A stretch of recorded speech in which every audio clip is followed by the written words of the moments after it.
Well, I guess a bit of a victory lap is appropriate at this time. Nova Scotia's premier has retreated from a contentious bill that would have allowed his government to fire the province's Auditor General without cause. Tim Houston says he no longer supports the bill's amendments, which would have also permitted ministers to veto the release of auditor reports. In an email statement, Houston said he made the decision after discussions with Auditor General Kim Adair and her team. He says he's withdrawing the amendments today. Houston adds that he has nothing but respect for Adair, but looks forward to continuing their working relationship. Last week, Adair told reporters that the proposals would have harmed the independence, integrity, and objectivity of her office. So, yeah, look, a bit of a victory lap, I think, is appropriate at this time because obviously the people, the electorate, have been heard. And the message was loud and clear that this was absolutely unacceptable. So the question that I will ask you is, when we open the phone lines in about an hour's time, does this reversal prove public opinion matters? I think that it does. Are you ready to forgive Premier Houston? Credit due for listening to the people. I think that is a something that needs to be considered. That, look, oftentimes, too often, governments dig their heels in and don't listen to the people. So in this particular instance, they did. So credit due for listening to the people, or is the trust broken? That is the question. Or you can say, well, look, they wanted to do this. They would have done it if they could have gotten away with it. But due to public backlash, didn't. Only under immense pressure decided to reverse course. So is the trust broken? That is the question. Those are the questions that I will throw over to you when we open the phone lines. Also, more than a quarter of Canadians, 28%, consider artificial intelligence systems like ChatGPT reliable sources of information, a new survey suggests. Do you use AI systems for information sourcing? That's another question. And I think on a weekly, daily, monthly basis, the numbers go up because it's very easy. And makes life quite easy. And I know a lot of people who use ChatGPT for their information. But it has its pitfalls, and we'll talk about this. Rob Thacker, I'll chat with Rob Thacker about this during the Science Files as well, between noon and 1 today. But do you use AI systems for information sourcing? Do you think it's reliable? And we hear the terms misinformation and disinformation used quite regularly. But who determines what is misinformation? Because when one person is claiming something is misinformation, another group is claiming that it is accurate. So who determines what is misinformation? Again, these terms get thrown around a lot, and somebody has to try and figure out what qualifies as disinformation or misinformation. You've heard the term "the victors write the history books," right? So it's applicable here. And also, we know that the Liberals, and I'll talk to you in just a few moments with Lori Turnbull about all of this, the Liberals are looking for a new leader, and they had a French language debate last night, which I did not watch. I will watch the English debate tonight. But are you paying attention to this? Of the group of 5, I believe Mark Carney, Chrystia Freeland, Karina Goldsar, and Frank Bayless, now down to 4, squared off in the first of 2 back-to-back debates. Are you paying attention? Do you have a favorite? Can the Liberals win? It wasn't all that long ago the Liberals were in an immense hole, more than 20 points behind the Conservatives. But polling suggests that things are changing. And depending on who the leader will be, that will impact quite a few people's opinions and votes, according to polling. So are you paying attention? Do you have a favorite? Can the Liberals win? And how might the Conservatives respond to all of this? These are other questions that I'll ask you to talk about, again, when we open the phone lines in about an hour's time. Thanks so much for tuning in and listening, everybody. We appreciate it. I'd like to thank Vanessa Van Den Ness, of course, on the other side of the glass, doing a fine job as always. Now joining me for a chat is Lori Turnbull, Dalhousie University political science professor. Lori, thanks for joining the show as always. Anytime, Todd. Thanks for having me. All right, you got it. So, a bit of a victory lap for the people on this Auditor General reverse course, eh? Not bad? Not bad. I was relieved to see that because I thought, holy crap, right? Like, this is the first thing they're doing when they meet the legislature the first time after the election. Like, they're obviously going to take the supermajority for everything that it's worth, and go heavy-handed. And just because they can doesn't mean they should. And I thought, no, right? Like, this is not good. But hey, reversal, I'll take it. I agree with your points. Like, I don't know if this is going to mean that, people are just going to say, okay, fine, great, you're forgiven, let's move on. I suspect so. I suspect that people will kind of, this is early in the mandate, it'll probably be forgotten unless he starts to move towards similar things. But yeah, I'm glad to see this is not going to go through. There's something endearing to me about a politician who's willing to change course. There's something about, because we don't see enough of it, quite honestly. What are your thoughts? At the risk of sounding like a broken record, because you and I have chatted about this before, Tim Houston is pulling a Doug Ford. Doug Ford is the champion apologizer in politics. Yeah. When he screws something up and people get mad, but it has to be people get mad at him, right? Like, it's not the same if it's just like, oh, this was wrong. Like, it has to make a big noise with the public. And if the people don't like it, then you see Ford going up to the microphone and say, you know what, guys, I screwed up. Sorry about that. We're going to fix this. We're going to make it right. I'm going to change the process. Tim Houston is doing exactly the same thing. It's exactly the same. But for some, we know that they will say, okay, well, the trust is broken, right? Because it's they would have. You have to ponder or speculate why in the first place would they even put this in. So for some, the trust is broken, right? Oh, 100%. And if you start to I saw the tweet from Tim Houston's account, and if you parse that even a little bit, it's kind of like he's trying to create distance from it. I can understand that this happened in the context of trying to modernize the office and not taking any responsibility. It's just, and again, Doug Ford, it's almost like when Doug Ford talks about the Ontario government, you'd think he was talking about someone else. Like, I'm not sure how this happened and why they thought this, but my goodness, we're not going to do this. And so I kind of see a similar thing. Tim Houston's less folksy, but a kind of similar, like, it's like he's not saying we did this or I did this. It was like, this was cooked up by, in the context of trying to modernize the office, but this wasn't really what we meant to do, so we're not going to do it. So, yeah, I don't know. We'll see. I'm still concerned about, like, how the supermajority is going to express itself, because it does mean that because they've got so many seats, they've got the power to start changing how, like, the rules of the game, not just policies, not just outcomes. And so we'll see what else happens. Okay, to that, you mentioned the supermajority, a bill that would allow the Nova Scotia government to carve out protected riding for Acadian region of Cheticamp has passed the committee stage without changes despite voter parity. Concerns raised by the Halifax Chamber of Commerce. And I think that the Chamber has some legitimate concerns here about the number of ridings represented in HRM based on the population growth. What are your thoughts on this? And probably wouldn't see the light of day, I would think, with this government, because rural ridings support Tim Houston, and the NDP does well here in HRMs. What are your thoughts on this? Yeah, I mean, this has always been a bit of a contentious issue in Nova Scotia. I can remember over the last 10, 15 years going back and forth about the concept of a protected riding, right? Because, like, that concept, when we think about how we're going to draw the boundaries, electoral boundaries are supposed to be drawn, in a way that's not partisan. They're drawn by an independent boundaries commission. It's supposed to be with respect to voter parity, so votes are roughly equal. So you don't have one riding of, that's much bigger population than another, because then the votes get diluted and it's not fair. But at the same time, we want to draw ridings so that you're not drawing through communities of interest. You're allowing natural communities to maintain their integrity as political communities, which gives them, the kind of influence that they should have. But at the same time, it's hard to know, where to draw the line with that. And definitely, even though we have an independent boundaries commission, it doesn't mean that the politicians don't, like, that the politicians set the terms of reference for those sorts of committees. And so it's not like it's totally hands-off politically. So, yeah. And Nova Scotia, like, at the risk of having people throw garbage at me, 55 MLAs is a lot. Yeah. Do you think we're overgoverned? Yes, I do.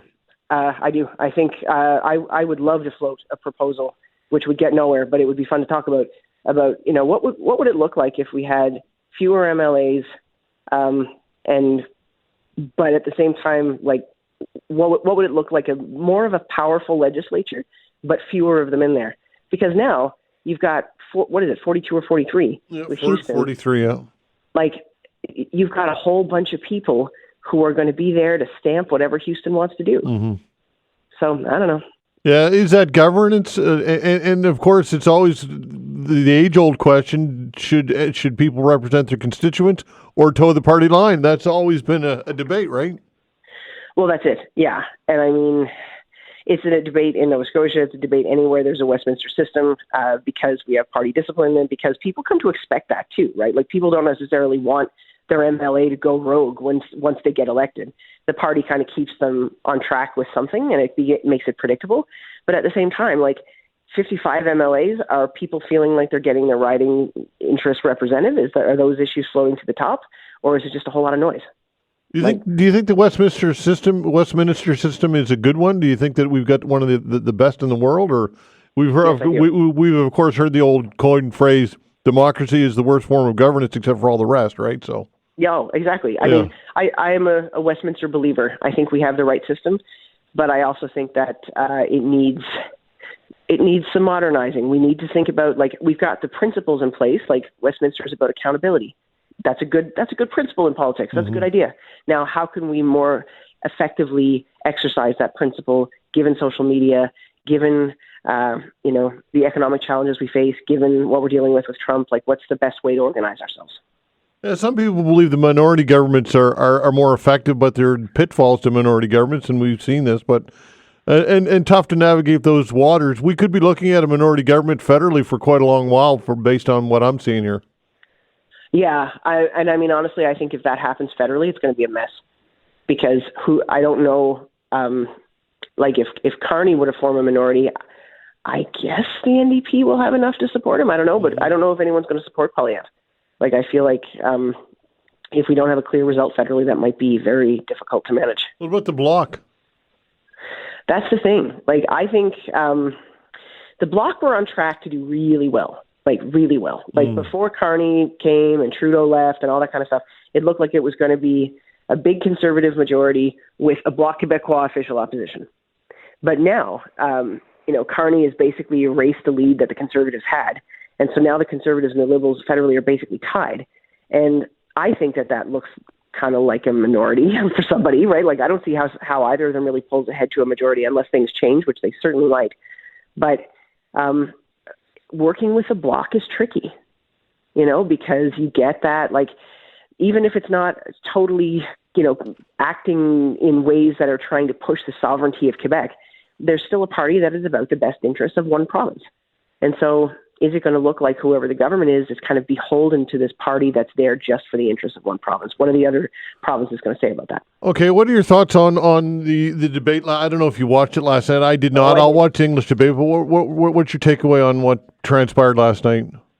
Well, I mean, I think that the candidates, you didn't see anybody really swiping at anybody. They all went after Poilievre, but you didn't see anybody cutting Carney down, which is frankly, I think that's smart. Mm-hmm. I think the party has a strong interest in making a good showing in Quebec. The Liberals need Quebec. None of the candidates, Frank Baylis is from Quebec, but he's not a front-running candidate. Carney is not. French is definitely a second language. Like, he's not super. He's not easily bilingual, fluently bilingual. And so I think the party has to try really hard to make sure Quebec shows up for them. So it was a good idea for the candidates to show up and put the best foot forward for the party and not spend the time ripping each other down. Now, tonight, I think you'll probably see a little more feisty, for sure. Yeah, I think so, yeah. What about the French issue? Obviously, Carney he's not very comfortable in French. I think that's a polite way of putting it. What are your thoughts on that could hurt him? What are your thoughts? Yeah, I mean, it's not like all things being equal, it would be better for him if he had beautiful French.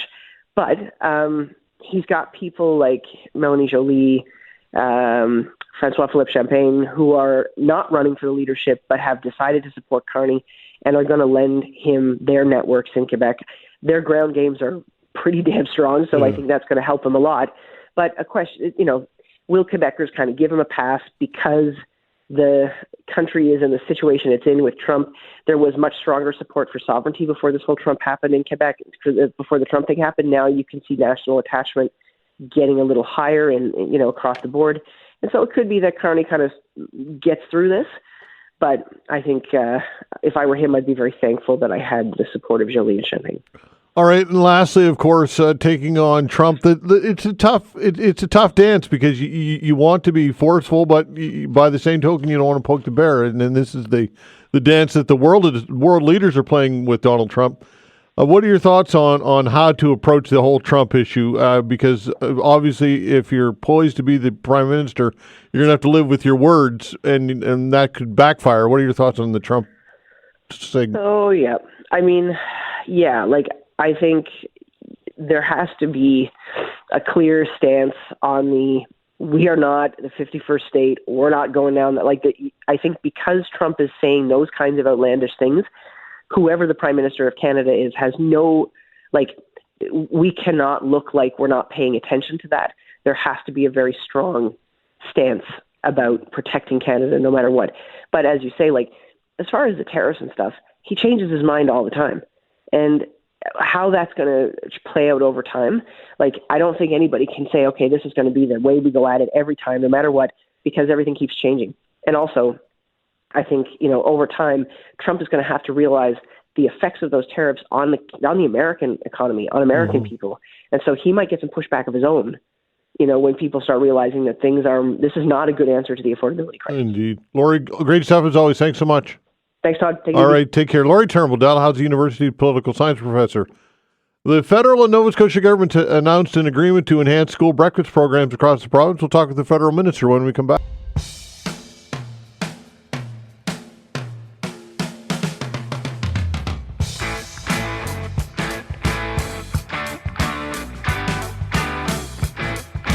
All right, the federal and Nova Scotia governments announced an agreement to enhance school breakfast programs across the province. Joining us to talk about this is Jenna Sudds, Minister of Families, Children and Social Development. Jenna, Minister, thank you for joining the show. We appreciate your time, of course. My pleasure. Thanks for having me. All right, so why don't you fill in, let everybody know about some of the details here. Sure. So yesterday I was thrilled to be able to share the good news that we had reached an agreement with the provincial government there in Nova Scotia to move forward with support for school food. So we announced last year a national school food program, $1 billion investment, and I've been working with provinces and territories since then to get agreements in place.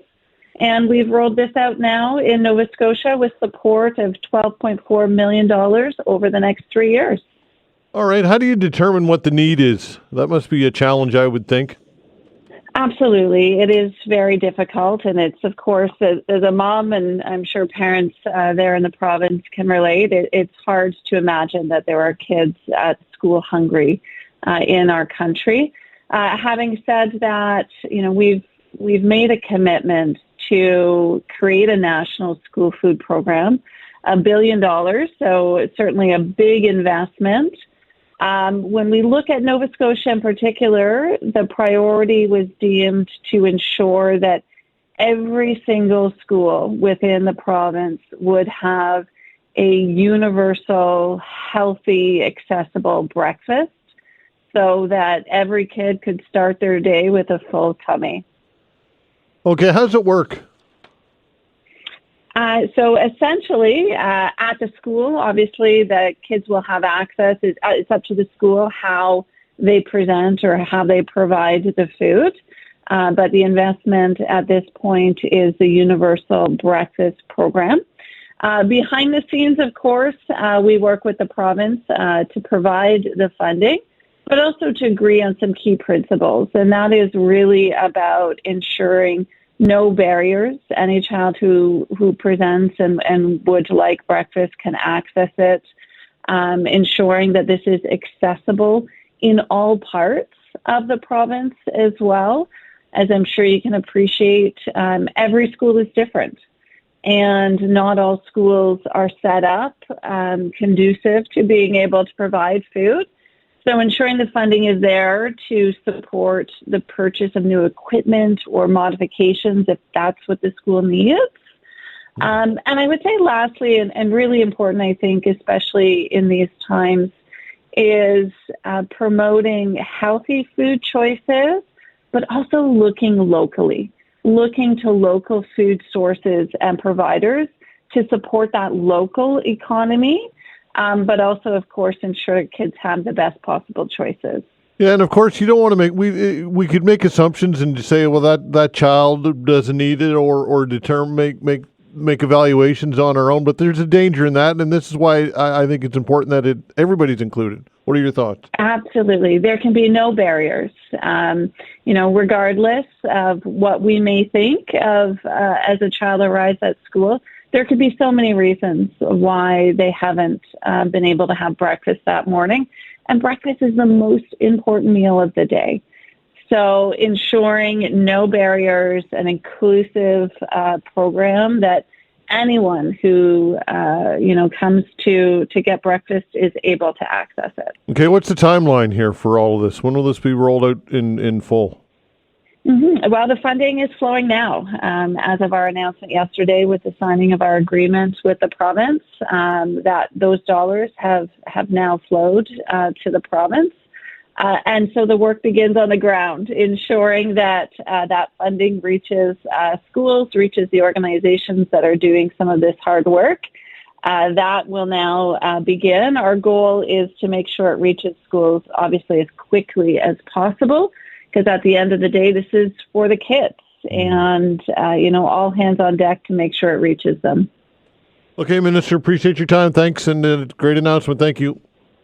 Pleasure. Thank you. All right, take care. Jenna Sudds, Minister of Families, Children, and Social Development. Federal Minister, I should say. All right, this story hits close to home for me. Irving Paper Limited says it will permanently close half of its operations because New Brunswick's industrial electricity rates are uncompetitive. The St. John manufacturer of paper used for magazines, catalogs, and newsprint says it's cutting 140 jobs effective immediately. Irving Pulp and Paper Vice President says the decision to permanently downsize was difficult but necessary to ensure the company's long-term sustainability. He says the skyrocketing electricity rates in the province have made it increasingly difficult to remain competitive in an international market. While Irving Paper has been trying to work with the province to find a solution to keep all its operations alive, Mosher says there is no viable alternative. The company will keep pursuing ways to keep the remaining half of the business in operation ahead of the additional 10% electricity rate, which is coming on April 1st. And this, of course, with tariffs on the doorstep as well, because like the story just said, a lot of the paper goes south of the border, and we know what's happening with tariffs. But look, folks, living in St. John, growing up in St. John, these pulp mills, the two mills, were known as being great places to work, great incomes, nice benefits, and everything that goes with it. And I don't know the exact pay scale, but I'm thinking it's upward of six-figure salaries for a lot of these unionized workers. And how do you replace that if you're living in St. John? You don't. And I feel for the 140 people, the 140 jobs, 140 families, and this is going to hurt the economy in St. John. And St. John, of course, is vulnerable because it has the refinery, and most of their products go south of the border, back to the tariff war with Trump. I mentioned the other mill. There's Ocean Steel in St. John. Most of their products, I do believe, go south of the border as well that they manufacture. And I've got friends who work at Ocean Steel as well, so not to fearmonger, but St. John is very, very vulnerable right now. And this is the problem when you kind of have all your eggs in one basket. And this is another reason why we have to diversify. And again, ongoing discussions in the weeks and months to come. It's been 3 years since the invasion of Ukraine. Hard to believe, eh? We're going to talk about this with an associate professor of political science and holder of the Chair of Ukrainian Studies at the University of Ottawa when we come back. Thanks.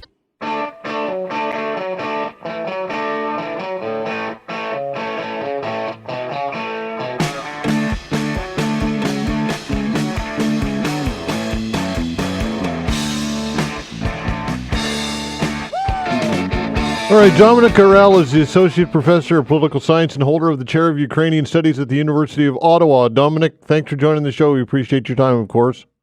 My pleasure. All right, it's been 3 years, hard to believe, since the full-scale invasion of Ukraine, and here we are 3 years later. It's precarious to say the very least. What are some of your broad strokes thoughts on what's going on right now?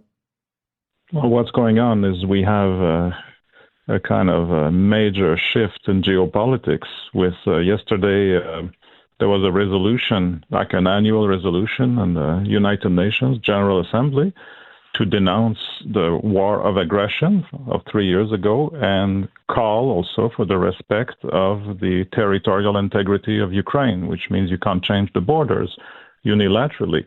The United States voted against, and they sided with a whole bunch of dictatorships, including Russia, of course. And this is where we are. It is, and then in the Security Council, the U.S. passed a resolution that did not mention any of that. Simply say, well, we need to stop the war. Didn't say that Russia started it, and they sided with China and Russia against France and Britain. So we've never seen anything like that. Suddenly, the United States becoming kind of an ally of Russia. Okay, but Donald Trump has changed everything, right? I mean, let's face it, he has completely reversed the landscape with all of this. What are your thoughts on the Trump effect on all of this and the Republicans? Yeah, that's a huge shift, because Trump has been now for a couple of weeks saying, all right, I've got a plan, the war will stop, I'm dealing with Putin, and but is basically giving everything away so far to Russia in return for nothing. Because what Trump has been saying for 2 weeks, that actually the Ukrainians have started the war, that Zelensky, the president, is not even legitimate because there hasn't been elections. How can you hold elections during a war? And he's corrupt and so forth. That's all what Russia has been saying for 3 years. So it's hard to imagine now that the United States will be able to broker a fair peace, if there is to be a peace. So these are pretty dark days. Are you concerned? And I'm sure that you are. I mean, this is a bit of a leading question, but this is legitimizing all of this kind of information or misinformation surrounding all of this. What Totally. Trump is saying. What are your thoughts on that?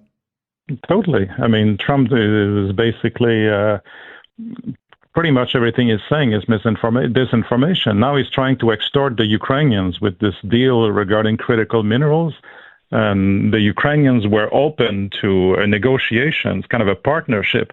Will give you access, to develop those minerals down the road in return for continuing military aid. But what Trump has been saying is that I want to be paid back. And then he comes up with a completely fake number that the U.S. allegedly gave $350 billion in military aid, whereas it's 3 times less than that.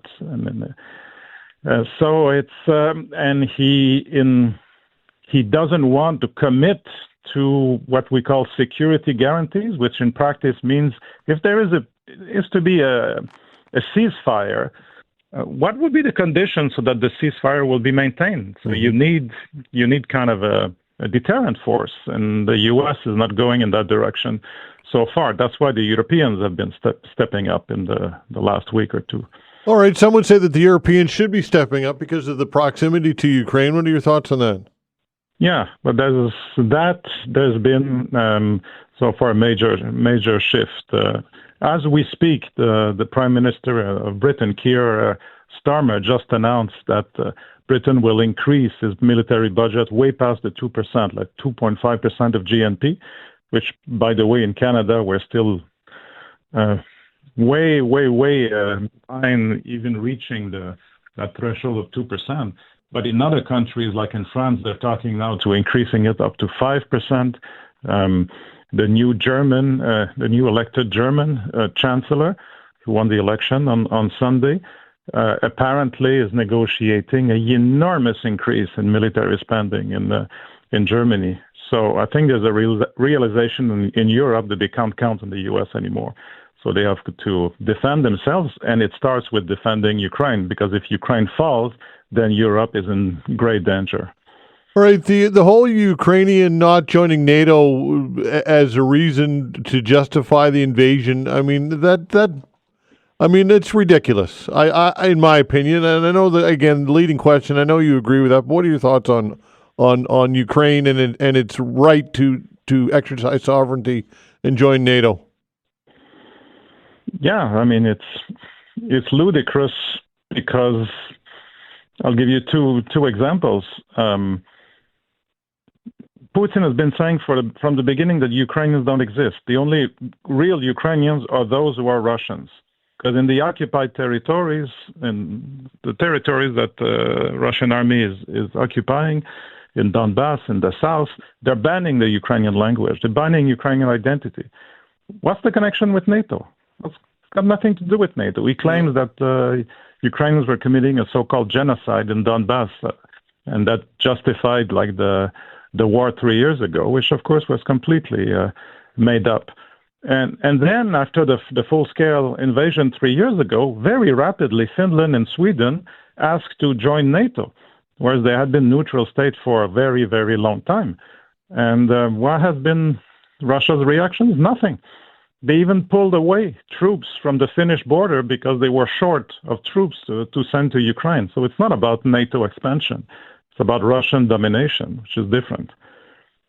Well, when it comes to territory, how much territory? I mean, what would the borders look like in what would be acceptable, I guess, for Ukraine? We have to distinguish what's legal and what's feasible. So legally, like the resolution at the UN yesterday says, well, the territorial integrity, it means you can't recognize occupied territories. Crimea has been occupied for 11 years. It's not recognized internationally, but de facto, Russia has control over Crimea. If there has to be a ceasefire in the coming weeks, months, and the course of the year, of course the Ukrainians can't demand to get back all the territories. They don't have the military capacity, even with Western aid. So you could have an agreement saying, well, we agree to, if the two parties agree to stop the fighting, and then pragmatically, de facto, Ukraine cannot recover territories, but will not recognize that legally they're no longer theirs, which is very different from demanding to Ukraine to recognize officially that Crimea is Russia or Donbass is Russia, which of course, if any state does that, then that's the precedent. Then China's going to go and basically take Taiwan and so forth. How about the Canadians and their support? What are your thoughts on that and the fact that the Prime Minister, although he's only the Prime Minister for another couple of weeks or so, but has not ruled out sending Canadian troops to Ukraine as part of a ceasefire deal? What are your thoughts on that? Well, I think the political situation with the United States has changed dramatically in the past weeks and months with the constant threat of imposing huge tariffs and, Governor Trudeau, the 51st state, and so forth. There's suddenly a threat emerging on the northern border because the United States' commitment to democracy is kind of crumbling in front of our eyes. That makes us very much in the same boat as Europe and Ukraine. So 3 years, even though the situation is very dire in Ukraine, I think more than ever, Canadians our fate as Canadians are linked to what's happening in Europe, in Ukraine. And if Ukraine falls, then, as I said, it's great instability for Europe and for us. So sending soldiers, if we get to that, to preserve the peace, would be not only in the interests of Ukrainians, but our own interests. And I think the Prime Minister was fairly eloquent about that yesterday. Okay, what are your thoughts in moving forward here? How confident are you that this is going to turn out well for Ukraine, or how concerned are you that it won't? Well, it's hard to be optimistic or confident, but ultimately, it's not like big powers that decide for everything. You've got a reaction here, and I think the reaction in Europe and in Canada, as we go forward in 2025, will be very strong. We're talking here literally about the future of democracy. So the parallels with what happened in the 30s and then the cataclysm of World War II are becoming more and more apparent. So we want to preserve our sovereignty, our democracy, and so does Europe in Ukraine. And that's where the danger now is it's no longer just Russia; it's the United States.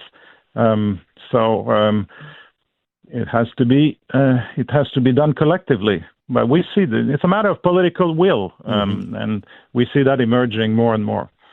All right, the accusations about Zelensky. What are your thoughts on that? About him being a dictator and all that Trump has thrown at him.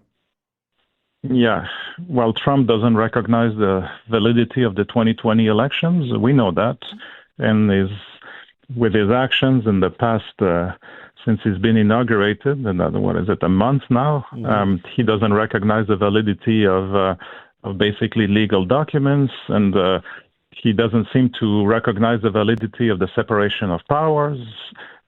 So in terms of dictatorship, there's a lot of projection here. Zelensky was elected in a fair, free election 5 years ago, and the reason we can't have elections right now is because there's martial law and millions of people displaced. How can you have an elections with the threat of bombing? And opinion polls, serious opinion polls, show consistently that, well, his own popularity is no longer like 90% like at the beginning of the war, but no democracy, you can't, no leader can sustain such ratings, but it's still solidly above 50%. But more important is Ukrainians, the vast majority of Ukrainians understand you can't have elections unless they can be secured. So if there is to be a ceasefire, then you need to have like a deterrent force, as we talked about, and then we'll have elections. But Trump was asked literally yesterday, do you think that Putin is a dictator? He said, well, I don't use this word lightly. No comments. Yeah. Dominic, listen, go ahead. Yeah, go ahead. Finish your thought. Well, the United States literally sided with dictatorships yesterday in the UN resolution. That tells you a lot. Yeah, okay. Dominic, listen, I appreciate your time. I know times are tough. We'll talk again. Thank you. Thanks. All right, take care. Okay, take care. Dominique Arel, Associate Professor of Political Science and holder of the Chair of Ukrainian Studies at the University of Ottawa. Looking to identify and shop Canadian products? There's an app for that. We'll discuss this when we come back. Facts.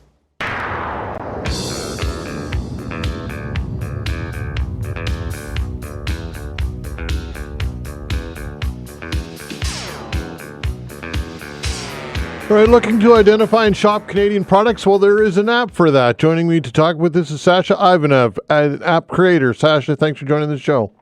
Hi, yeah, thanks so much for having me on. This is really exciting. All right, so tell us about the app. How did this all happen? Yeah, so a few weeks ago, it was a cold weekend, and I was kind of stuck at home, and I was seeing all the news about everything that was going on, and I thought, well, hey, yeah, like, what? How can I, maybe find some Canadian products? So I started going around my pantry and looking around, and I realized, it's kind of hard to actually figure out, what is Canadian and what is not, and what is this replacement for this random pasta sauce I have just like lying around. So I kind of got to it, and I was like, hey, wait a second, I think I know how to make apps, and so I started building. Yeah. Did you have a tech background? Yeah. I have a computer science background and specialize actually in kind of designing human AI interactions, and so how we interact with those things. Yep. Okay. Are you able to monetize this? I would hope so. I would think so. Yeah.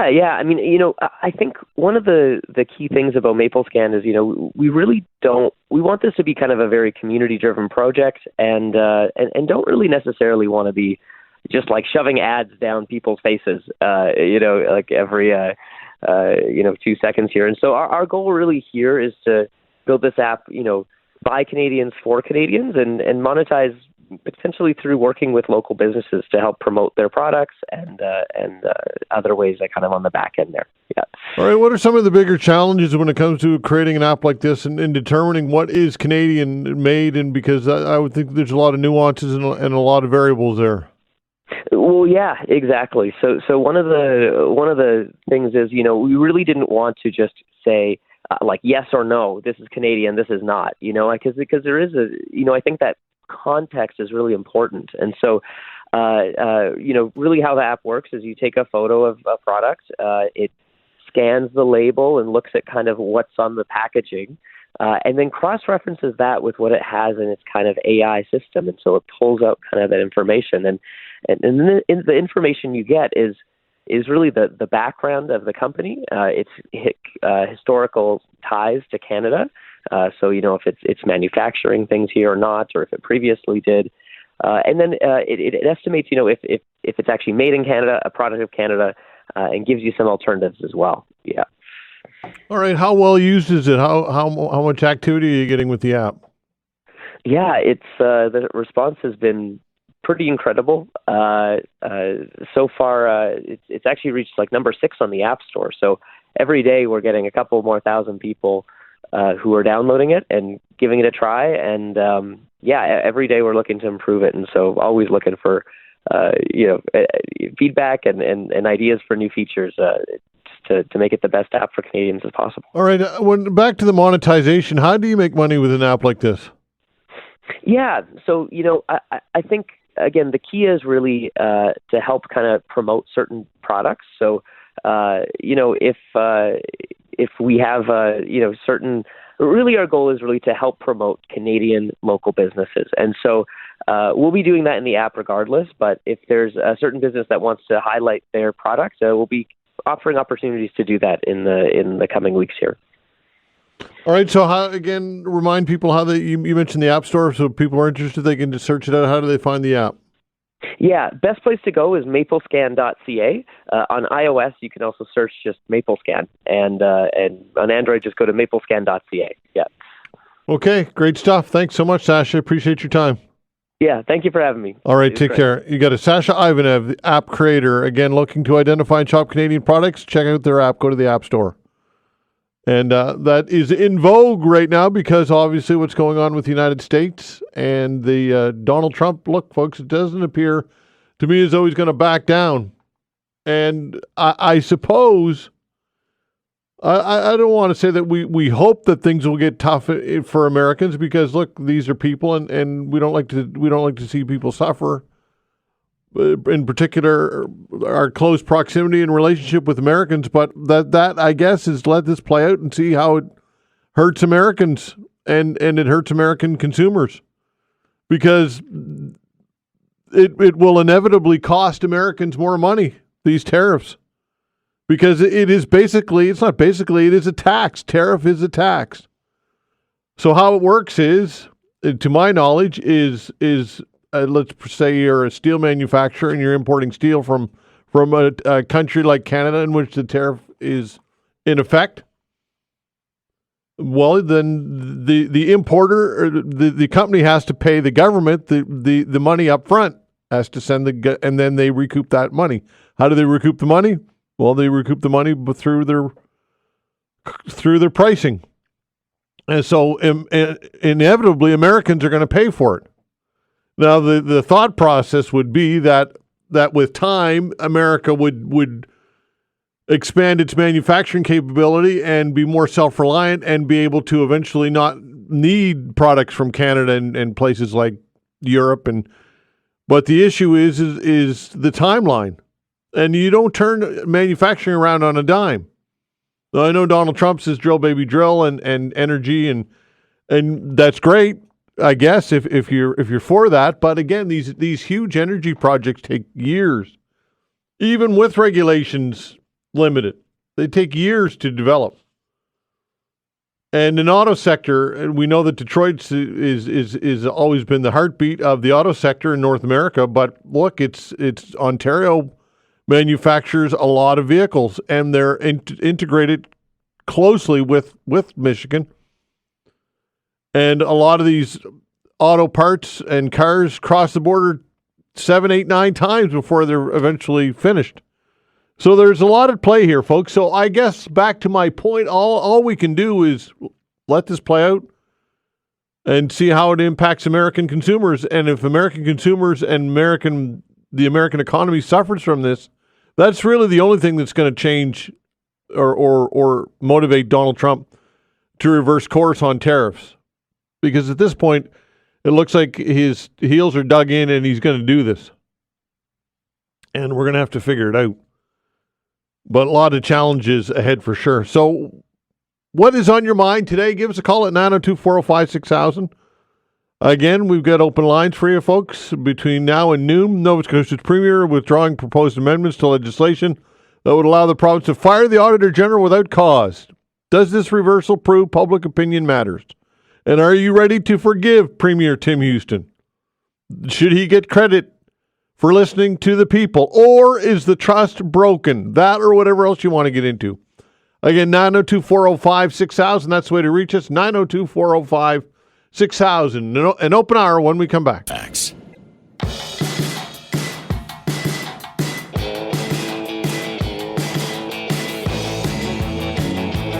All right, taking your calls. The way to reach us, 902-405-6000. Again, 902-405-6000. Is a victory lap appropriate at this point? Should we call it a victory lap? I think that it might be appropriate. Nova Scotia's Premier withdrew his proposed amendments to legislation that would have allowed the province to fire the Auditor General without cause. Last week, the Nova Scotia government tabled a bill that would make it so that he could fire the Auditor General without cause, as mentioned, and decide if reports can be made public. The move drew swift backlash from many, including countless people on this show, many calls, tons of emails. People were outraged, to use Rick's term, and I'm glad to see it, and I think justifiably so. I think for the most part, the issues that we talk about on this show are open for opinion. Well, they all are, obviously. I mean, I would hope that they are. Obviously, we don't hit the mark every time, but I try and look through things with that lens. But this was one that I think was not that case. I think it was a slam dunk in that it was a mistake. It was unjustifiable. It was egregious. And so the question is, does the reversal prove public opinion truly matters? Are you ready to forgive the Premier for this? Do you give him credit? Say, look, he made a mistake. He's apologized. Well, I guess you could call it an apology. And he's done it about face. So good on him. More public officials and politicians should be willing to change their mind from time to time. Or is the trust simply broken when it comes to this government?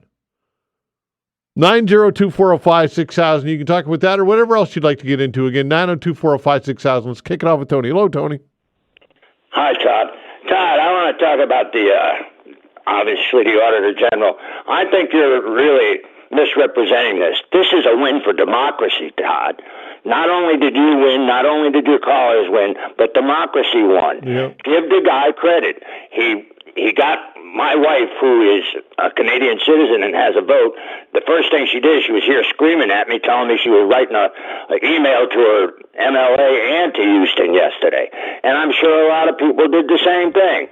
And that's democracy at work, because he listened. You keep mentioning he's got a supermajority. He could have acted like President Shinsplints and said, GFY. I'm pushing this through, and I don't care. I think it was a win for democracy, and I think it worked great. Well, how did I get it wrong, Tony? I framed the question. Whoa, I didn't say you got it wrong. Yes, you did. No, I didn't. I didn't say you got it wrong. I said it was a win for democracy, not only for the few people or the people that called in. There were right across the board. Houston stepped up. I don't think there's an issue of forgiveness here. They put out a bad proposition. People said no, and they went through with the process of dragging it back. That's democracy. You're very fortunate in this country and in this province that it works like that. A better percentage of the time that it does below the 49th right now. So that's what I want to say. It's congratulations to the people. You did what you had to do. You didn't sit back on your duffs. You didn't play ostrich. You stepped up. And the government stepped up. No, I don't think you poo-pooed it, Todd. I think you did a good thing. Okay, I mean, I must have misinterpreted what you said initially. I think you misinterpreted. I got one more thing. Sure. I want to send a message to those people here in Canada, Americans, and below the 49th. Quit biatching about what Trump is doing. You voted for him. Now you're going to live with him. I call him Trump. I hate that. That's President Shin Splints now. He is going to do what he's going to do. What you had here yesterday is how it's supposed to work. What they had at the UN yesterday is not how it's supposed to work. So I hope you're happy with it. And I don't want to hear a complaint out of one of them about when their Social Security or something goes down. I don't want to hear a complaint. I don't. You voted for him. You live with it. And I really got one more thing, and I'm going to give it to you real quick. Okay. Ukraine, in Canada, the population has of Ukrainians either Ukrainian background or from Ukraine at the moment is 1.3 to 1.5 million people. Buck up. I don't want to see any Canadian boots on the ground, and I don't want to see any American boots on the ground. You're getting everything that the Americans, $140 billion, not 380, and a significant amount more than that in Europe. Buck up, go over there, quit marching around here, and get it done if you want to get it done. But, if you're going to sit here and talk to me and lecture me on what's going on over there, well, I don't want to hear it. Okay, Have a Tony. good day, Todd. Appreciate it, pal. Thank Thanks. you. Okay, take care. 902-405-6000. George, hello. Hello, Todd. How are you? I'm well, you? I'm good, sir. Just one thing I want to talk about. This guy down south, calling himself the president. How about we in Nova Scotia have the biggest gypsum plant in the world called Gold Bond out there in Lance area. Mm-hmm. How about we dig it up, we take it by train, gypsum train, into the Bedford Basin, we ship it to the States, they make gyprock, we buy it back. How about the Premier just cut off that train? Say no longer, we are going to build our own gypsum plant here in Nova Scotia, make our own gyprock, and sell it to you at 25% tariff. Sell it to who again? The Americans? So sell it to the Americans with the 3 times the price that they pay for now. Well, we have the biggest gypsum plant in the world, Todd. Yeah. And we send it to the States to make gyprock. Well, why do you think that? Why do you think that is, George? Why do you think we send it to the States? There's a reason why. Why do you think it is? Well, yeah, because we don't have a gypsum plant here in Nova Scotia. No, but why don't we have a gypsum plant here in Nova Scotia? There's a reason why, and I would think that it's because of the economy of scale, as to use that term. That the American market is massive, and it justifies manufacturing on that scale. That's why I would dare say. What are your thoughts? What do you think? Well, you're absolutely right there. But again, we're talking about what he wants to do to our country and give us tariffs and all other stuff. Why don't we just, like he said, we don't need your minerals. Well, guess what? Why don't we cut off, don't give you any more gypsum, and then see what happens?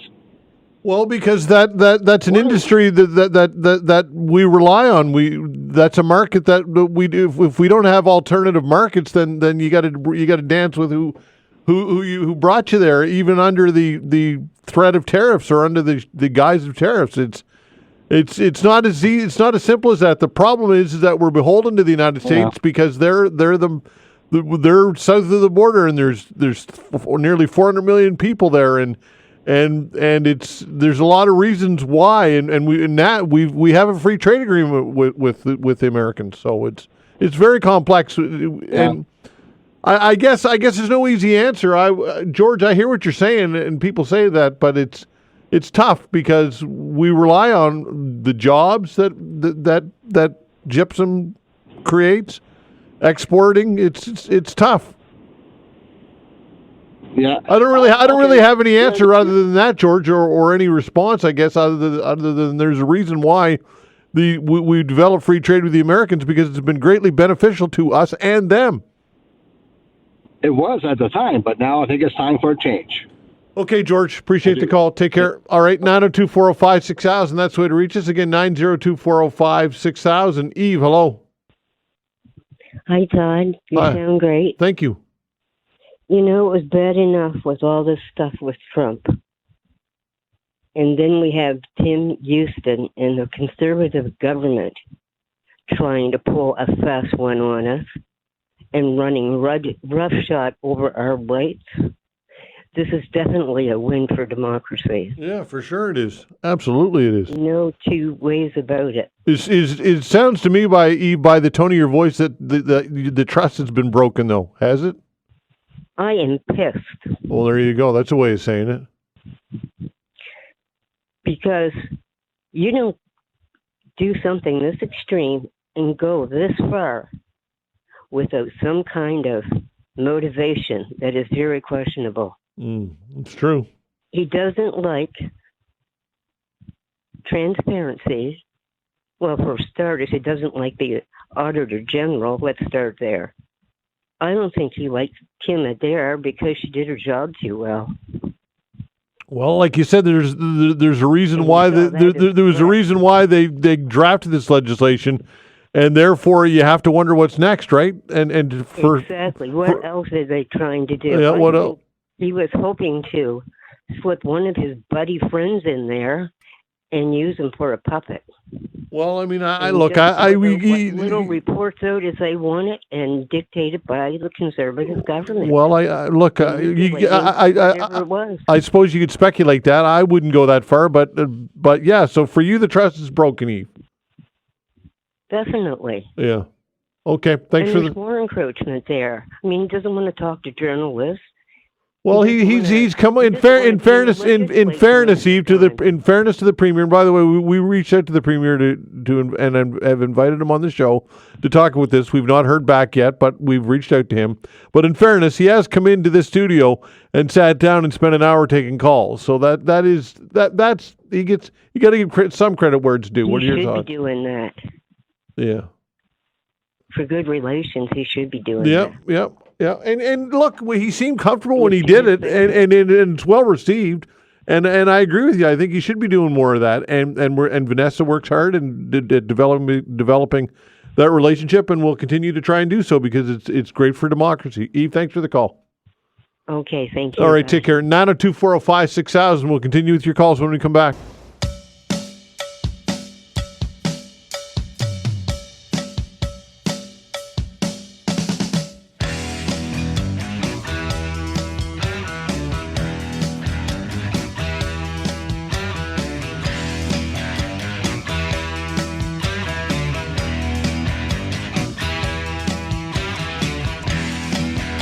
All right, that's Nazareth. Great stuff. Love that. 902-405-6000. I digress. 902-405-6000. Barry, hello. Hello there.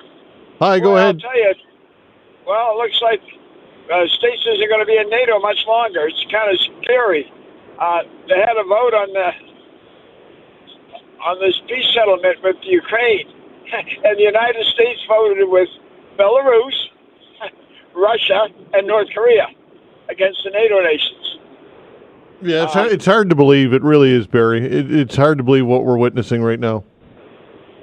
It's scary, and John Bolton, who was a real bad critic of Trump now, said that basically Trump, the United States is going to leave NATO. It's definite that, and the leader of France knows the same thing. The States is totally changing this direction. And it's unfortunate, and it could be really scary for us if the States isn't in NATO. That is not a good thing. No, that's for sure. Yeah, today was a bad day for. And by the way, that I'm glad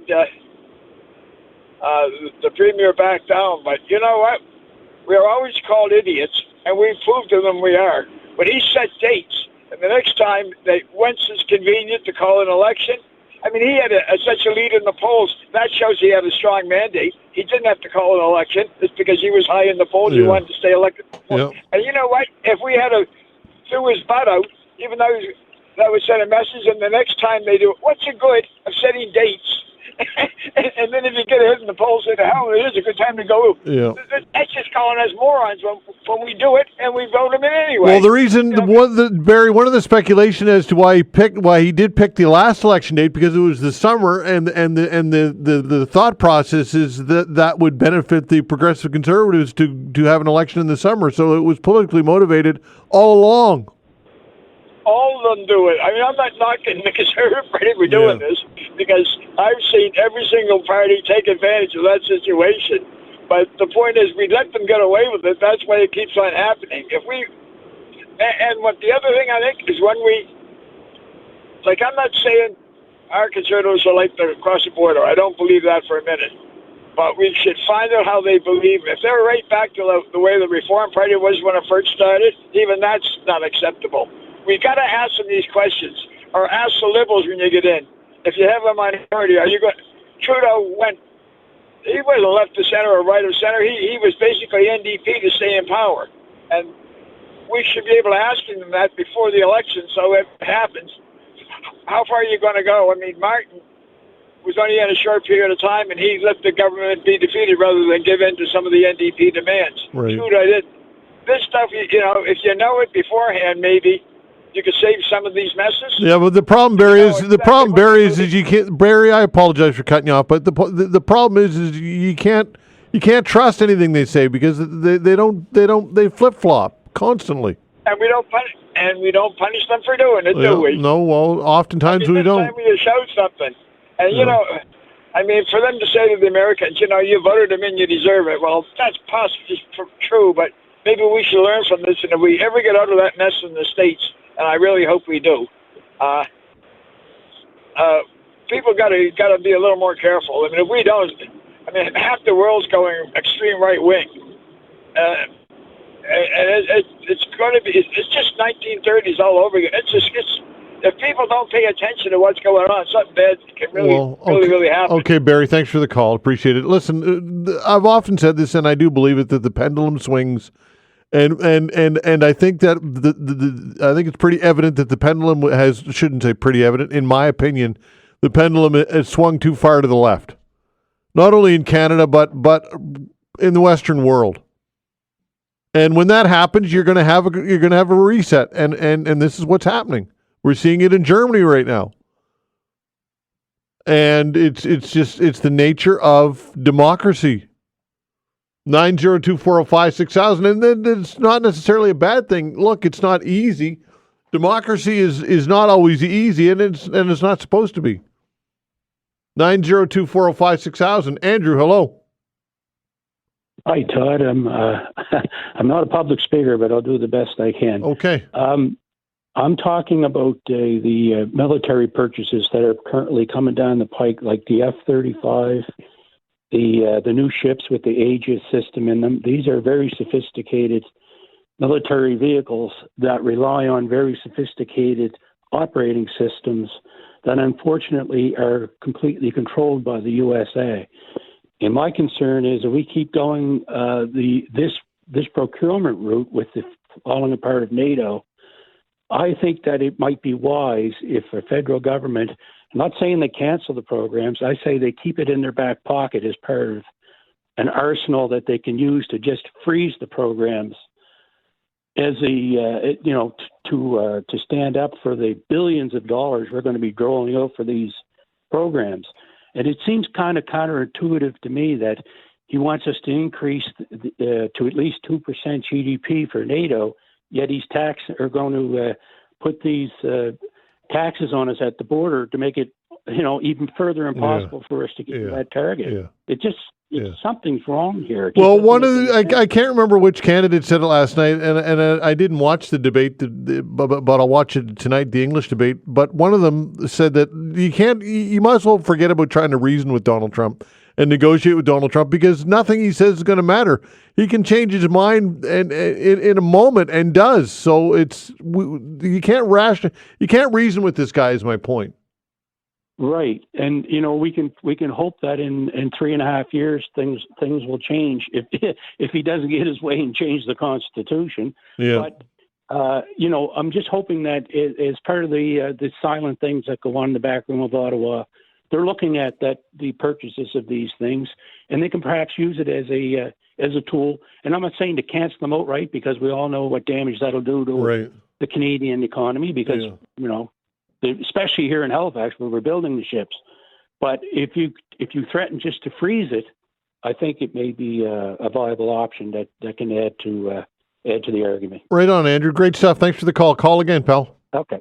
Thanks. All right, take care. 902-405-6000. I think it was Frank Bayless who said that last night. I was reading again, just going off memory. He said that, look, when it comes to Donald Trump, you might as well forget about trying to reason or negotiate with this guy because it's not going to matter. Because you can't trust anything that he says. And I think that's true. 902-405-6000. We'll continue with your calls when we come back.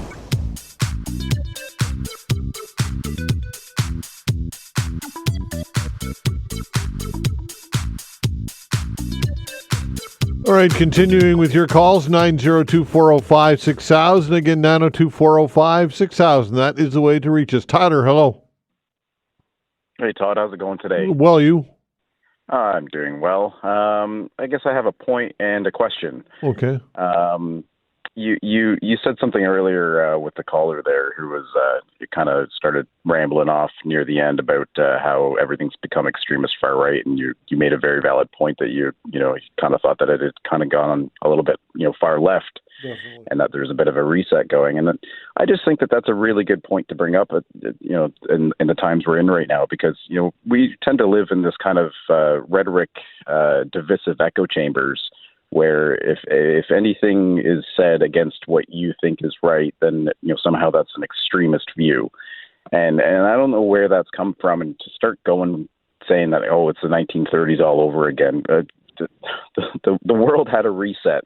And that reset was, you can look at good versus evil, and the world came together, the Allied world came together and defeated something that was very evil, and that was an extreme thing. But to say that that's where we're going now is sort of really ludicrous, and I think that it really takes away from people's desires and wants and the impassioned views that people have, and it just kind of isolates them into these little blocks where people won't listen, and it's like, well, people have valid points, people have valid desires for the things and outcomes that they want in life, and to just kind of go off and say that, oh, well, you're on this side of it, so you're an extremist, it's really counterproductive and counterintuitive.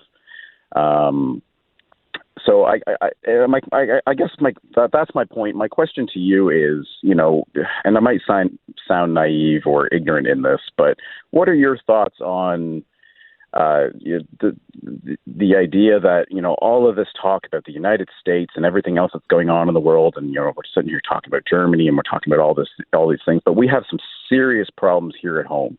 And yes, the policies that are being put out by the American president right now, do affect trade and do affect, a lot of things. But there is a lot of distractionary rhetoric going on right now. And I just kind of want to know what your thoughts are on that. Okay, I don't quite understand the question, to be honest with you, Tyler. That's fair. I guess what I'm asking is, we're sitting here talking about geopolitics, and we're talking about, constantly what Donald Trump is doing this and Donald Trump is doing that, and it really is kind of the biggest point that people are talking about right now, and to me, it just seems like we have so many problems here at home, and with the housing crisis and the affordability crisis and everything else that's going on. Yeah. It just seems like, constantly talking about this is so distractionary when, we should really be focusing on what's going on here. And, just recently, Justin Trudeau said that we're going to be sending more aid to the Ukraine. It's like, what are we doing? Yeah. We have so many problems here at home, not to get into the politics of, he's on his way out and, their party's in shambles. I could go on about that, but what are we doing? We need to be okay here before we're okay anywhere else. Yeah, interesting. I get your point. I mean, do we focus too much on what happens with Donald Trump in the United States and things beyond our border? I would say that's fair, but the problem or the challenge is that what's happening here, Tyler, in my opinion, is happening all over the Western world, and including in the United States. You go into any American city right now, and you're going to see tent encampments. You're going to see all these same problems that we're dealing with here in Halifax, where you're going to see that everywhere. You see it in Europe. You see it in England. You see it in Germany. This is a Western world issue and problem and challenge. I guess that's sort of my point, is you're sitting here knocking Donald Trump for, trying to, balance their budgets and get rid of waste and possibly getting out of NATO. And it seems like it's saying, all right, well, let's put America first. Let's deal with our problems first before we it kind of seems like that's where that's going. And I don't know how I can knock it.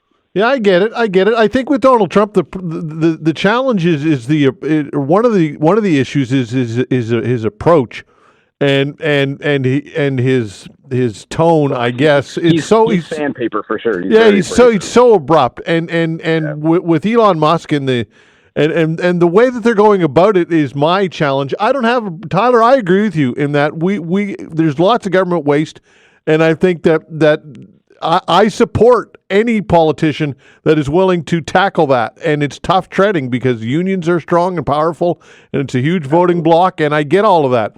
But we as Canadians aren't used to that abrupt approach, to that abrasiveness. Well, and that's just it, right? And I think that's part of what's grinding so many people's gears. And whether it's right or wrong, I don't know, and I'm not going to have an opinion on it. But just at least these things are out in the open. At least it's being put out, and it's very evident what is going on. Yeah, in years past, with other administrations and other governments, like the Canadian government and stuff, things are very backdoor, back lobbyists, back channels. That's true. All stuff, right? And at least this stuff is out in the open. At least we can see it for face value. And Tyler, I think it goes right back to where we started with the pendulum, right? That pendulum swing. When it goes so far left, you're going to have that correction to the right, and we're seeing it.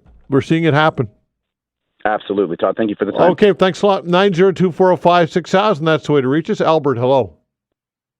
Yeah, good morning. Yeah, I guess I'm just as surprised and relieved as everybody else to be able to Tim Houston University's decision on the Attorney General. But to me, there are other concerns. This is a man who seems to be riding at the top of the wave now. He's got a huge majority government, and I think it's gone to his head a little bit about in regards to the legitimacy of some of his policies. I'm still concerned, even more concerned, about his environmental policies. He's planning to dismantle so much of our important environmental protections. And what bothers me is the excuse he's made for it, saying we need to have more resource development because of the impending trade war with the United States. Well, that's a total contradiction, because if there's going to be a trade war with the United States, it's our resource industries that are going to suffer the most, because we're going to lose our main export market. So that's a very cynical excuse that he's using. To me, environmental protection should be paramount of everything. And another thing is, just an example of that, is windmill. The spacing of windmills, wind turbines. Now, the most progressive countries in the world that have coastlines don't even allow them on land anymore because of the various concerns on physical health, low frequency sound emissions. But here he's talking about reducing the distances from human communities. And another thing is fracking. I think fracking is going to be a non-starter in problems like Nova Scotia. We see it in Alberta, yes. I know we feel guilty about getting resource transfer payments from Alberta. That is a concern. But in Alberta, they don't have fracking anywhere near the communities that would be if we were starting it here, because Alberta is 10 times the size. Yeah. Most of the population is concentrated in 2 cities. They got lots of wide open spaces. And thirdly, the last thing I learned about fracking is that no one even has a scientifically established safe zone from human settlements. It's all speculations. Some might say 2 miles, others might say 20 miles. And the only way to really determine that is to set up testing sites on the wellheads. And the problem is the fracking companies don't allow any unauthorized personnel on their well sites, so we'll never know. So that's a concern. So we had one victory, so we get to have another couple of victories. Albert, when it comes to the fracking process, how well versed are you? How much do you know about fracking and what goes into it and what the regulations are? This was read on, reliable, reliable. I guess why I asked that is I read an interesting. Hang on, Albert. I read an interesting op-ed in the Chronicle Herald this week, and I reached out to the author of it, and I can't remember his name, but he's somebody who works in the industry, so I get that he's got a vested interest and a bias, I guess. But man, oh man, the way they describe the process and the layers of concrete and the safeguards that are in place and the protections that appear, based on what I read, it appears as though that fracking can be done pretty safely. Again, based on what I read. So I know that I could have guests on that would contradict that, but I guess all I'm saying, Albert, is that I think a lot of people hear fracking. And there's a lot of fear mongering going on, and a lot of people who don't really know what the process is. Couldn't even explain to you the very beginning process of what fracking is. And I'm not saying that's you, Albert, because you sound like you've got more education than a lot of people on this. But that's a concern of mine, Albert. Is fear mongering. What are your thoughts? Okay, yeah, well, fear mongering, but the accusations of fear mongering usually come from those that have a vested interest in the industry. And like I said, I get this information. I can't cite the journal, but it was a reputable mainstream journal that I read it in. And also, I was talking to a man involved in fracking, and he just laughed. He says, we get a lot of pushback about fracking, but he says, if people knew how much fresh water we had to use in it, whoa, they really. Well, how much? But that argument, like how much fresh water is used to make beer, or how much fresh water goes into pulp and paper. So there's fresh water gets used in a lot of industrial processes. Yeah, and I know there's just be an extra demand, an extra drain. Yeah, no, I hear you. The thing is, it's very noisy. It's very, very invasive. It's not meant to be anywhere near any settlements. Can you imagine waking up to having 100 trucks going back and forth across your street, every day, and then well, that's it. It's a traditional Tory policy to prioritize industry over community, and there has to be a balance. And I think we can't strike that balance here with present Tory policies. Okay, thanks for the call. Appreciate it. Take care. All right, take care. 902-405-6000. Give us a call, folks. Got some open lines for you. 902-405-6000. We'll continue with your calls when we come back. All right, taking your calls, 902-405-6000. Again, 902-405-6000. Quick email from Tom, then back to the phones. Tom says, you said, and I agree, that Canadians are not used to abrupt politicians, but Trump is way beyond abrupt. He bullies reporters, lies constantly, changes his plans on a whim, and sides with and speaks like a dictator, and on and on. He is way more than just abrupt. And Tom, listen, I agree. 902-405-6000. Hello, Bill. Hi, Todd. A couple of thoughts. Sure. Number one is this is an interesting one. So you vote somebody in party. Now I don't know I'm thinking more of a party.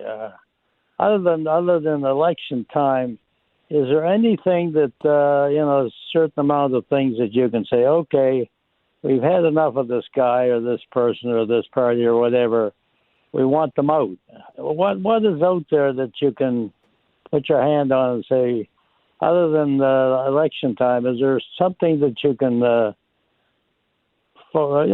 get them out of power? Not to my knowledge. If you've got a majority government, I think it's you've got your ticket to ride until an election. To my knowledge, and if I'm wrong, somebody correct me. I know in the United States that the president can be impeached if necessary, I guess, and that's happened in the past. I think I don't know if a sitting president's been impeached, but anyway, I don't, Bill. I don't think here in Canada. No, if you've got a majority government, I don't think there's anything that can be done. Should be something at least an individual. Some individual doing something. Well, look. If there's a scandal and a political leader is caught up in a scandal, then perhaps political and public pressure may lead to somebody resigning. But I don't think there's a lever there that is like they have in the United States, like in the impeachment process. I don't think we have that here in Canada. But I don't. Somebody correct me, perhaps if I'm wrong. I could be. There's only one way that I see. that you put somebody in power or whatever, and they're not doing right, and they're just blowing your money and so on and so forth. I think what the answer, there was a Taxpayers Party of Canada. I don't know what they're doing these days, but something like a Nova Scotia Taxpayers Association for each district, and they get together and decide, okay, we're going to withhold our taxes so that until we get you out or whatever the case may be. That's the last lever that I see that you can do anything to get somebody out of the power that's abusing the power and so on. Is that each district, and the communicate or work back and forth with each other. You're the one that's paying the taxes, paying the bills, and if they're abusing that right, there should be some way that you can control and say, well, we'll just we'll withhold the taxes for the next 6 months or the next year or something. What do you think of that one? Well, I suppose, Bill, I don't see it happening, but I hear your frustration for sure. Okay, sir. Listen, I'm still waiting for that call on that hockey or that. The club. Okay. Thanks, Bill. Thanks. Take care, bud. 902-405-6000. Chris, hello. Hey, Todd. How's it going? Well, you? Good. Just enjoying the sun. It's nice to see it and nice to see the warm weather. Yeah, absolutely. It's a harbinger of things to come, as they say. What? Sure. Spring is around the corner. Sure, yes, indeed. And baseball is on, so yeah, spring is definitely on the way. Absolutely. This thing with Mr. Houston, okay, and I'm not going to call him Timbit. That's getting over, the thing with Mr. Houston and him backing water on this power grab is the way I see it. I'm like everybody else in Nova Scotia. I'm elated. I'm happy. But I am also cautionary, I guess is the word, because I believe in his first term he showed his colors when he backtracked very quickly on the Coastal Protection Act. That kind of set the tone about where his priorities are, where his mindset is, and the derisive manner in which he speaks to environmentalists as special interest groups. It all adds up just to say that, when it comes to the environment, he's not pro-environmental. He's pro-industry. And to me, I've got to keep, and I think every Nova Scotian has to keep their guard up. Now, I'm not going to debate, because your previous caller there about fracking and uranium mining and all that. Okay, I'm not going to debate that because we don't have time. And it gets off topic. What I will say, though, is the manner in which he's doing it is high-handed, and he wants to take the safeties off basically with the stroke of a pen. Mm-hmm. And it's the problem with politicians, is that they seldom think things through. They're very reactionary. And I can cite a few examples of where that got us. Like, you look at Sydney Steel. Mm-hmm. And the government and how it propped it up for how many years, and what is their legacy? Their legacy is they're gone, and we had to clean up the Sydney tar ponds. The same can hold true for Northern Pulp. How many billions of dollars did that place cost us? And what were we left with? The legacy was Boat Harbor. Yeah. We have to, if you're going to go ahead and you're going to do these things, it has to be done with some forethought. It has to be done in increments, I guess is what I'm saying, and not just say, okay, let's take all the safeties off and let's let them have at it and see where all this goes. Because once you've destroyed your environment, there's no coming back from that. I guess is my point. And the way he's doing it, he doesn't garner a lot of trust with me, nor will he ever, because when he not only backtracked on Boat Harbor, I think he was testing the waters, and when there wasn't a big backlash, he stuck to that. He also went back on his word about fixed election dates and called a snap election because he knew it was going to benefit him and give him the majority that he wanted. So the man he's already demonstrated to me amply that his word is meaningless. It carries no weight. And now with this thing with the Auditor General, that I believe again, he was testing the water. He thought, well, if it goes through, good. If it doesn't, okay. Well, we know how far we can push. Yeah, Chris. I don't even think he was testing the waters. I think he thought. I think it was just hubris. I think it was just being out of touch and not anticipating blowback the way that it happened. Well, you might be right there, Todd. This is just something that could go either way. Yeah. It could have been just. Yeah, I don't think it was a trial. I don't think it was a trial balloon. I think that they didn't anticipate blowback the way that they got it, and I think good on Nova Scotians for pushing back in the way that we did. Oh, most definitely. It shows that people out there are starting to pay attention, and that's good because people weren't paying attention back. Was it Mr. Cameron that sold NS Power? Now we're all reaping the benefits of that little move, aren't we now? So it's good that Nova Scotians now are becoming more involved, and especially in our own politics, like your previous caller said about the states. Never mind about them down there and Donald Trump and all that. Yes, we got to keep an eye on them, and we do have to act accordingly. But we have to keep our eyes focused on our own backyard first, because that's what when you're distracted. And what was that movie, Wag the Dog? When you're distracted by what's going on over here, they're doing something over there, and we need to be more focused on what's happening in Nova Scotia. And really, it is a triumph for all of Nova Scotia that he backtracked. But do I trust him? No, I don't trust him. He showed his colors to me, and breaking his thing with the Coastal Protection Act when every party. It wasn't just one party. Well, it was unanimous. It was a unanimous vote. It was. Yeah. And then the deal right after that with the snap election, again broke his word. Said, I put the welfare of Nova Scotians above my word. Well, what kind of a double talk is that? Yeah. It's like, well, I can break my word when I think it benefits somebody. So, no, I don't trust him. But no, everybody's right today to breathe a sigh of relief, and it was a win for democracy in this province. Okay, pal. Thanks for the call.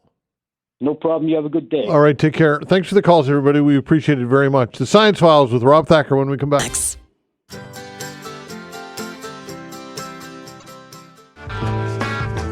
Robert, you're a new and better man. He helps you to understand.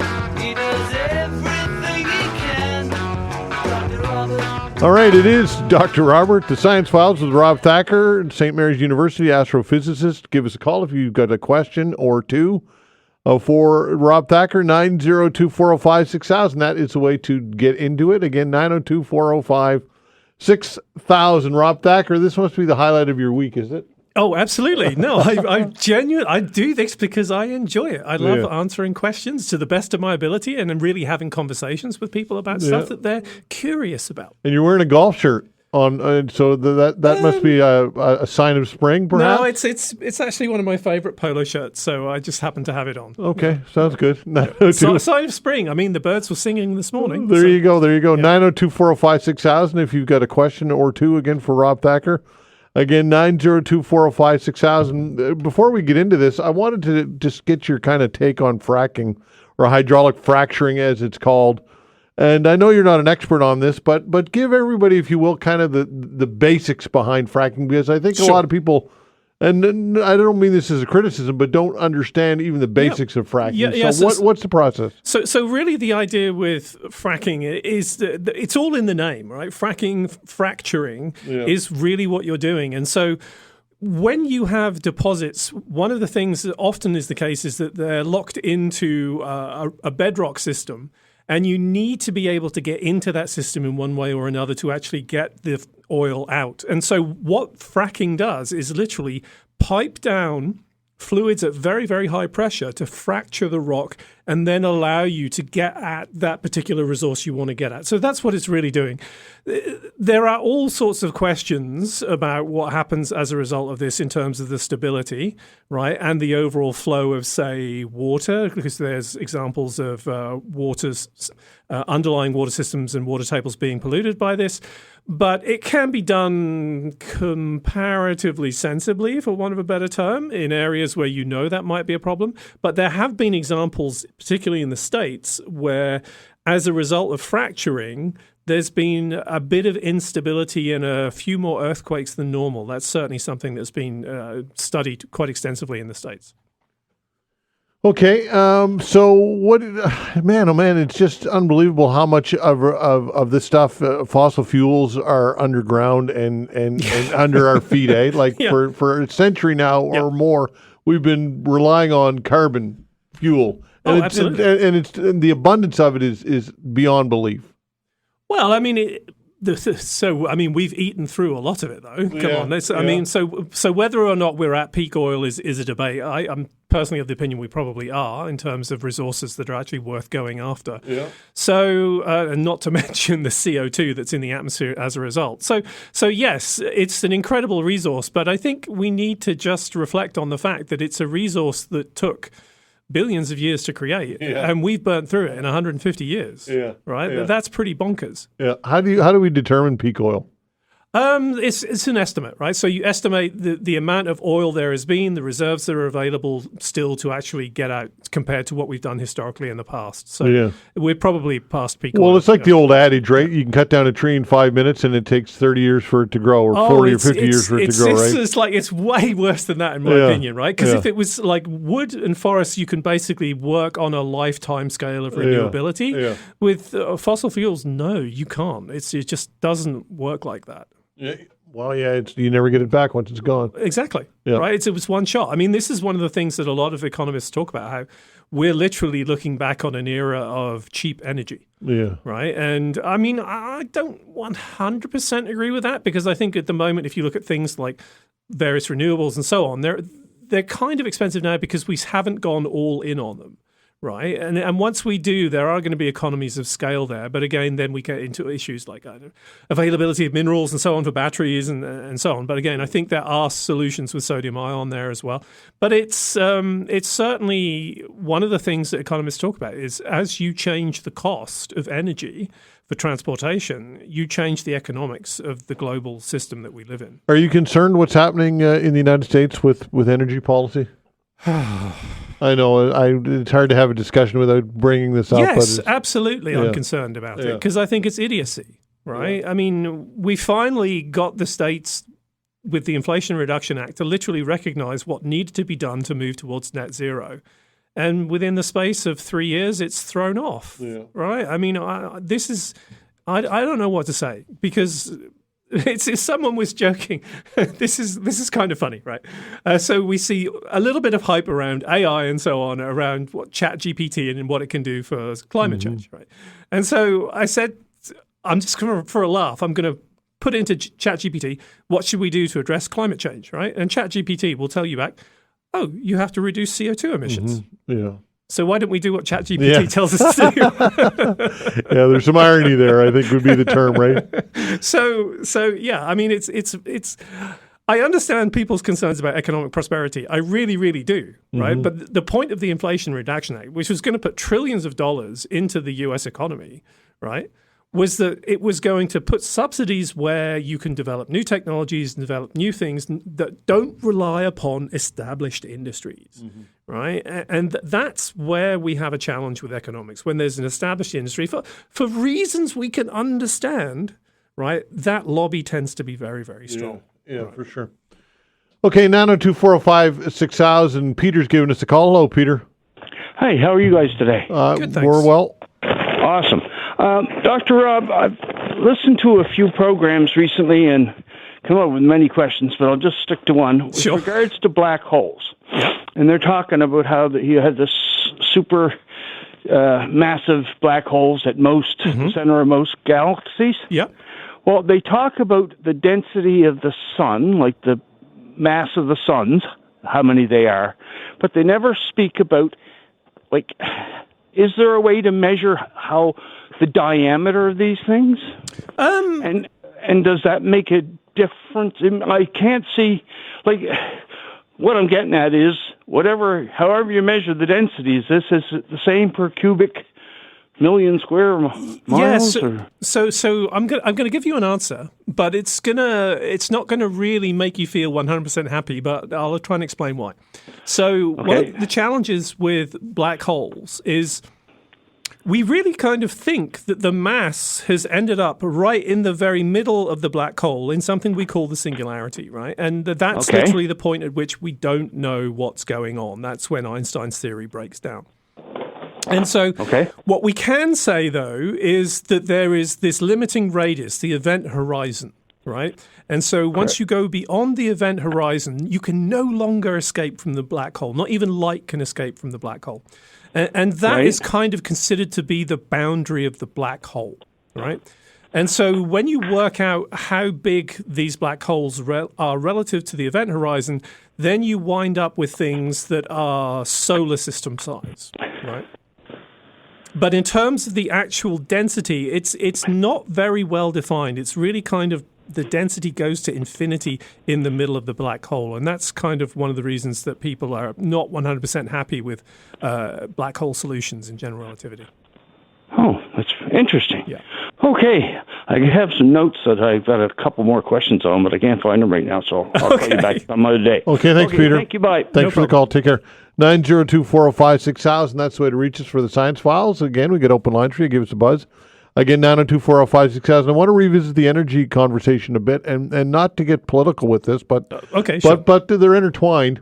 We as a country, Canada, our energy policy is, in my opinion, linked to the United States in many ways. Because if the United States abandons green technology, which is inherently more expensive, and their industrial economy is built on that, and we have to compete in a global economy, which we know we do, does that force us to abandon some of these ambitions when it comes to green technology? See, I actually disagree with that. Right? It was a question. Right? It wasn't a statement. That was a question. Okay, no problem. So if you look at certain aspects of renewable technologies, you would argue that the leaders are, in fact, European companies. So I'll take wind, particularly offshore wind, right? And the States hasn't been able to really get into that because there's issues basically with the Atlantic having the hurricanes and so on. It's difficult to put a bunch of wind turbines out in the Atlantic. And so from that perspective, I think Canada is just fine, right? And we can literally go and buy turbines from Europe or China for that matter, because China now makes them at comparatively good prices as well. So that's one area where we're not even, in my opinion, remotely dependent upon the US, right? We could imagine if we had... one of the things that would be really good to be able to do in renewable energy scenarios is to be able to move power across the grid east-west in Canada. We can't do that, right? Because there aren't enough provincial interties all the way across the country to do that. So that is a real challenge for us. And so, in fact, we do have a north-south dependence there, right? Because we tend to sell energy to the States more than we sell it between provincial partners and things like that. So overall, I think we're fine in terms of how we could get by without relying necessarily on U.S. technologies. Okay, 902-405-6000. That is the way to reach us. The Science Files continues when we come back.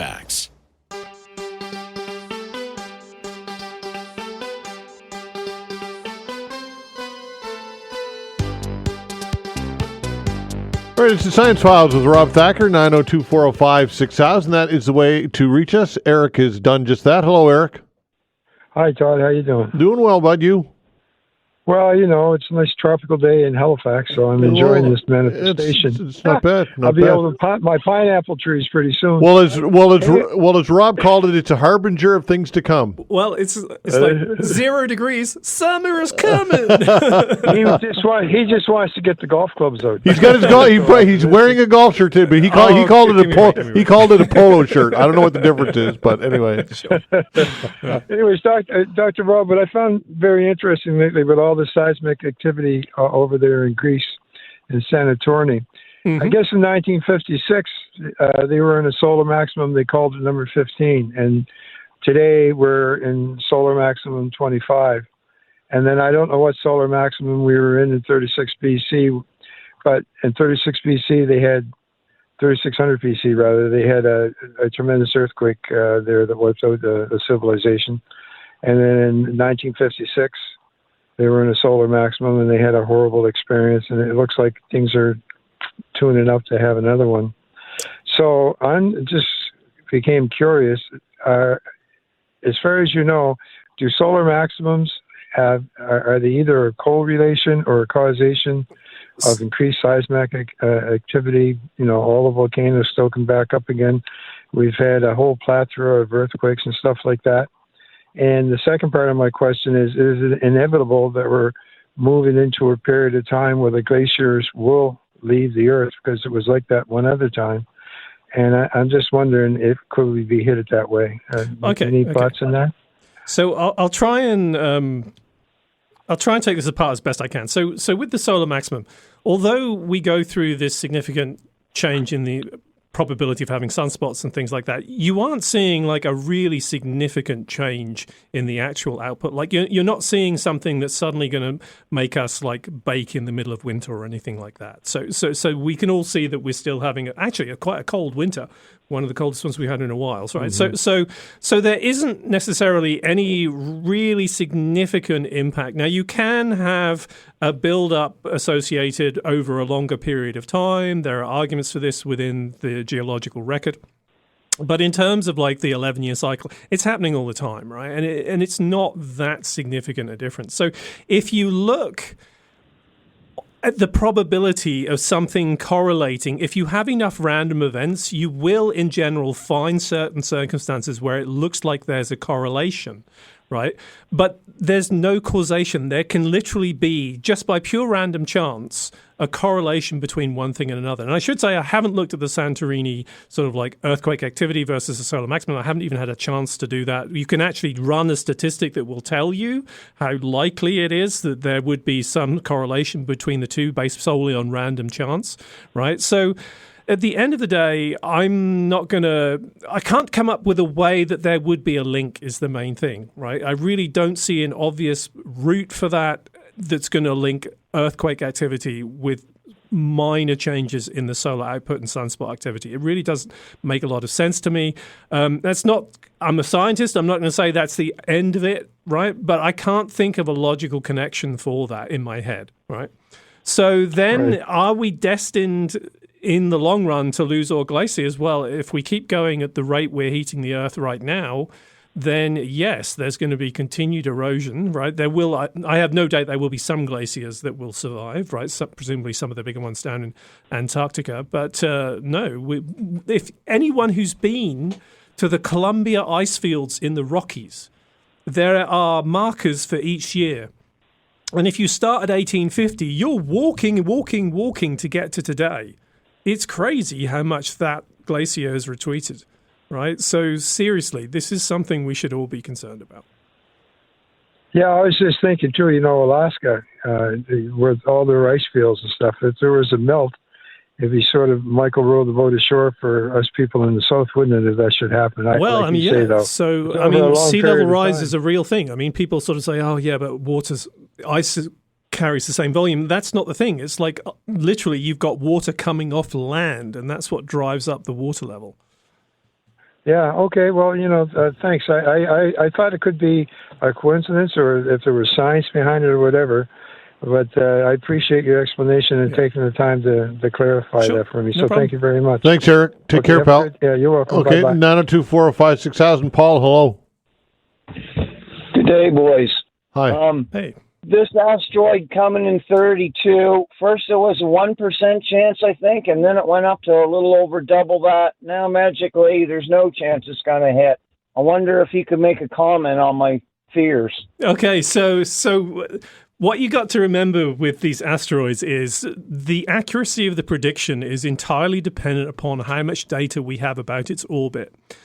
And so from time to time, people will look at something and say, look, this is serious enough. We actually have to get more data on it. And so typically that will take a few days, a few weeks sometimes. It depends upon what the orbit is, right? And where the asteroid is, because if it's far enough away, then you obviously have to wait longer for it to move, right? But this is a situation where we've seen something evolve from about, I think it was 3%. And 3% is significant. 3% gets people concerned in the astronomy community.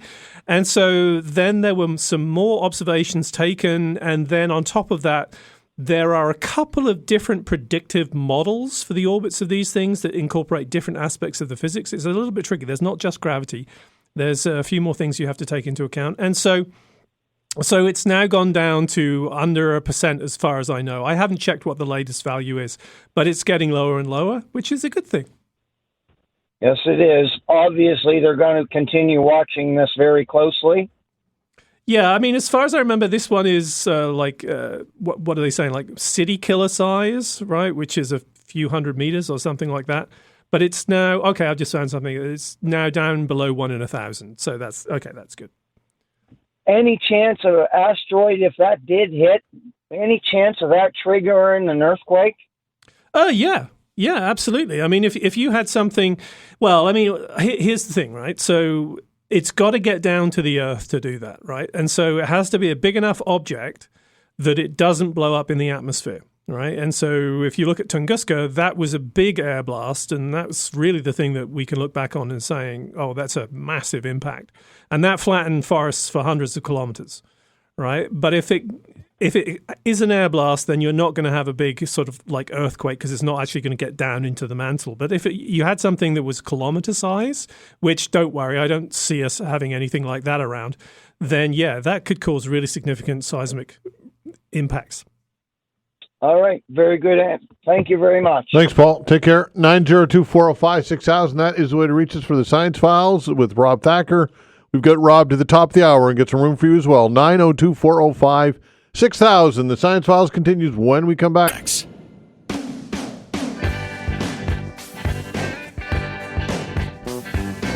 All right. The Science Files continues with Rob Thacker, astrophysicist from St. Mary's University. 902-405-6000. That is the way to reach us.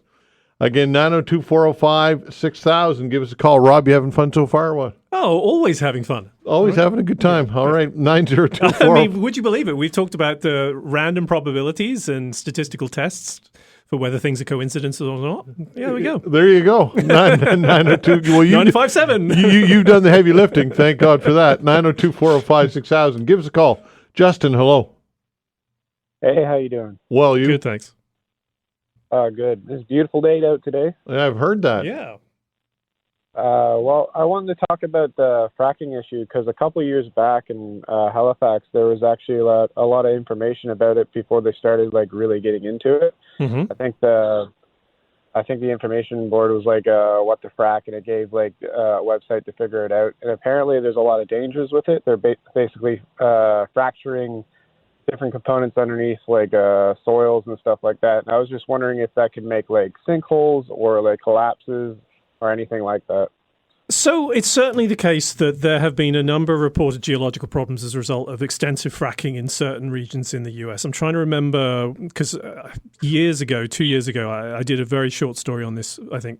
So yes, you definitely can create problems in certain areas, and the number of, I really wish I could remember which state it was, but the number of small earthquakes and earth tremors they had was directly linked to the extensive fracking that they'd had, right? So yes, there can be negative consequences, but I'm not going to put my neck out there because I'm not enough of an expert on this.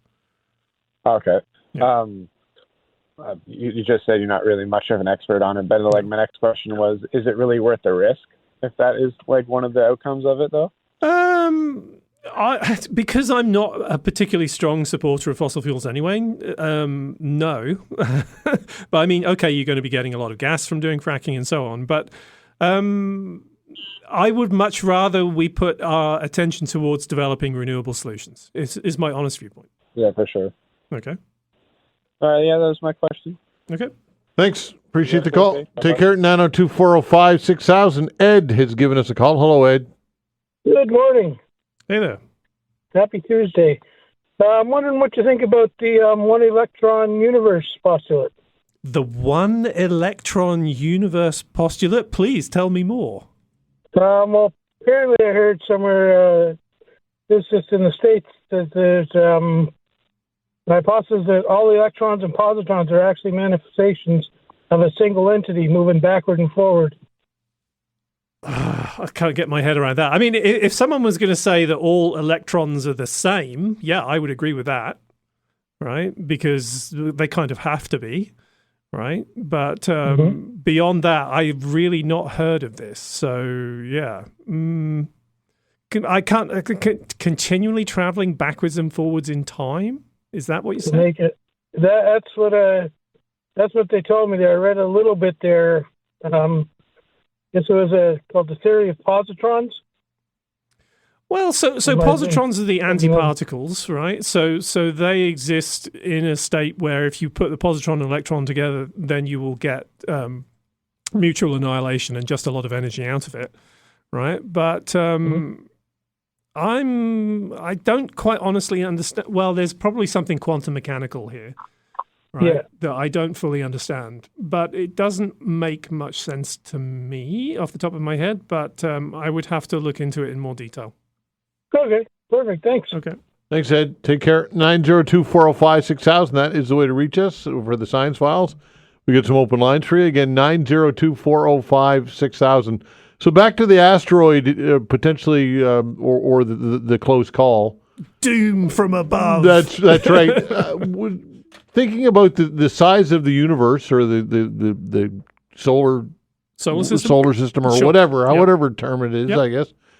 To me, it seems astronomical, to use that term, astronomically rare or almost impossible for something to hit us when you look at the vastness of space of that size. So educate me, please. Why is that? And maybe that's a good feeling to have. I don't worry about it. I don't think about it. So what you've got to remember is that the time scales for the evolution of the solar system versus a human lifetime are completely out of whack. Yeah, sure. Right? You live for the purposes of the solar system in the blink of an eye, right? And in the blink of an eye, the probability of some kind of impact, significant impact, is very low. Yeah. Right? But if you then extend out the timeline, give us a few tens of millions of years, then yes, something big this way comes, right? And so that's unavoidable. I mean, that's what took out the dinosaurs, right? Yeah. Right. So yeah, if you give a long enough time scale, and this is encapsulated in something called the Torino scale, on very short time scales, the things that are most likely to hit you are the smaller things, right? So we get hit all the time, right? We have several thousands of tons coming into the atmosphere every day, but it's tiny. Right, it's literally dust in most cases, right? So then it's the question of how is the mass distributed in terms of size of objects, and as you go up in size, you have fewer and fewer and fewer of them, right? So when we get up to things that are about 5 kilometers across, we can see those fairly well, and we don't see many of those around us, and none that we're really concerned about within the next 100 years, anyway, right? So it's then a question of understanding what's most likely to happen within a given time period. And so on the time period that you and I live, having a really big impact is very, very, very low probability, right? It's just, it's not even, you can even get away from thinking about it in terms of like space is so huge, but there's a lot of stuff out there, right? It's just that there's a lot of space as well, right? And so what you again have to remember is also gravity is forcing things together a bit, right? And so that makes things a little bit more probable than if we were just streaming around. Yeah, and look, statistics are what they are. I mean, it's like this: the chance of getting into an airplane accident or an air being involved in it's 1 in a million. But those same statistics also prove that it's going to happen to somebody, right? Yeah. No, it is. And the thing that I sort of think about is the things that are a bit smaller than city killers, right? So those things that are like 10, 30, 50 meters across. And Chelyabinsk was one of those, right? The big thing that hit Russia 6 or 7 years ago now. And so those things happen fairly regularly, right? And so we know that there's a reasonable probability of something like that, maybe a little bit bigger, happening over an area or having a track over an area that was significantly populated. One of the things that does save us is the fact that most of the Earth is not populated, right? So when you look at the actual area that's really covered with significant human density, it's only about 1 or 2% of the surface of the Earth, right? So you got a factor of 100 right there, right, to reduce the statistics still further. 902-405-6000. Howard, hello. Hi, how you doing? Doing well. Awesome. It's a nice day to not be in the studio. Well, it looks nice from the 9th floor here. I can't wait to get out and have a look and a feel. Yes. Okay, so my question. I'm putting down vinyl click flooring, and it made me think, during the Big Bang, all these celestial bodies formed and moved away from where the explosion happened. Call it an explosion, call it the Big Bang, whatever. Okay. And so now we can, through the electromagnetic detection of these bodies moving away, we can detect how fast they're going and whether they're going away or coming towards us based on the wavelength. Sure. So how is it we can't determine with all that where in space it occurred? Yep. I mean, within, a couple of meters. I know. Okay, Howard. So the question you're asking is completely logical from a human perspective. But unfortunately, from the physics perspective, there's one big thing that we need to remember. And that is when we talk about going back to the Big Bang, we always see this sort of like picture on TV of like suddenly a white dot expanding and so on.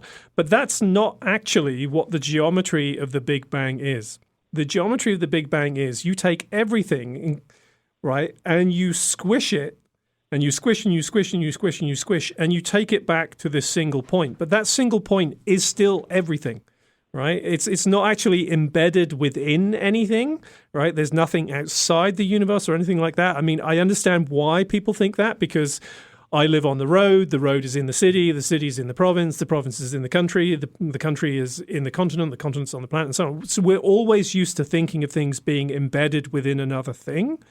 But the universe is kind of where that stops, right? And so when you run it back in time, it's that everything is getting closer and closer and closer and closer, but everything is still, in a funny kind of way, everything, right? And that's fundamentally distinct from this idea of having an explosion that happens at a certain point and expands into space that's already there. Because the Big Bang is creating space as well, right? That's the key thing to remember. All right. Okay. Thanks for the call. Take care. 902-405-6000. That's the way to reach us for the Science Files with Rob Thacker. We got some open lines. Got some time for you as well. We got Rob to the top of the hour. Give us a buzz. 902-405-6000. Science Files continues when we come back.